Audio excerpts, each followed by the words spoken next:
बात करते हैं पूर्व मंत्री और विजयपुर से बीजेपी की ओर से चुनाव लड़ने वाले और हार का सामना करने वाले रामनिवास रावत की। रामनिवास रावत बीजेपी दफ्तर पहुंचे, वही देखिए चुनाव को लेकर बातचीत करते हुए नजर आए। बैठक में शामिल हुए प्रदेश अध्यक्ष वीडी शर्मा से भी मिले हैं, लेकिन वो पार्टी भविष्य के ज्यादा अपने भविष्य पर चिंतित दिखाई दिए और बड़े उदास मन से कहा कि भाग्य और समय के आगे किसी की नहीं चलती है। वक्त बुरा हो तो परछाई भी साथ छोड़ देती है। रामनिवास रावत ने हार का टिकरा फोड़ दिया अपने भाग्य पर। रिपोर्ट में देख लीजिए।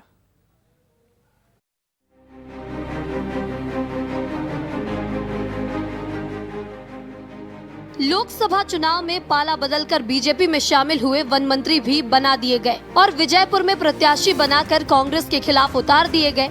लेकिन नतीजा क्या हुआ? रामनिवास रावत को बड़ा झटका लगा। कांग्रेस उम्मीदवार मुकेश मल्होत्रा से करारी हार मिली। अब रामनिवास रावत को अपनी राजनीतिक भविष्य की चिंता सताने लगी है। हार के बाद पहली बार विजयपुर से रामनिवास रावत भोपाल में भाजपा कार्यालय पहुंचे।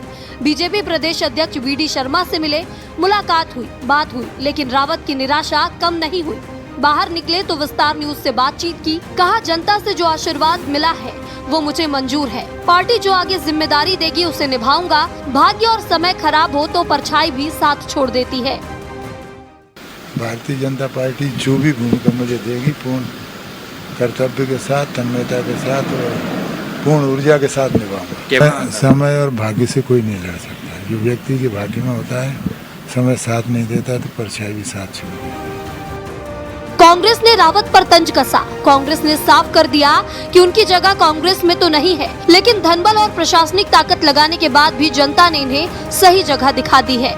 कि माननीय रामनिवास रावत जी, आपका बड़ा अच्छा सम्मान था, लेकिन आपने लालच में आके अपनी उस पार्टी के साथ गद्दारी की, उस वोटर के साथ गद्दारी की, उसको आपने बेचने का काम किया जिसने आपको 40 सालों में इतनी लंबी हाइट दी।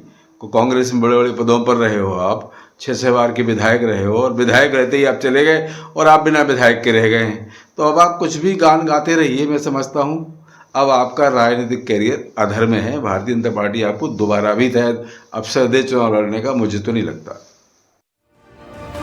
ये सब बातें हो रही थी कि मंत्री नागर सिंह चौहान का बड़ा बयान सामने आ गया। उन्होंने कहा कि फिर वन विभाग मिलता है तो संभालने को तैयार हो। बस मुख्यमंत्री कहे तो विजयपुर में रामनिवास के हारने के बाद वन मंत्रालय में पद खाली हुआ है। ये वही नागर सिंह चौहान है जो पहले वन मंत्री रह चुके हैं और रामनिवास रावत को वन मंत्री बनाने का विरोध दिल्ली तक जता चुके हैं। ये माननीय मुख्यमंत्री जी का विशेष अधिकार है, अगर वो देंगे तो संभालने के लिए मैं तैयार हूँ, इसमें कोई दिक्कत नहीं है।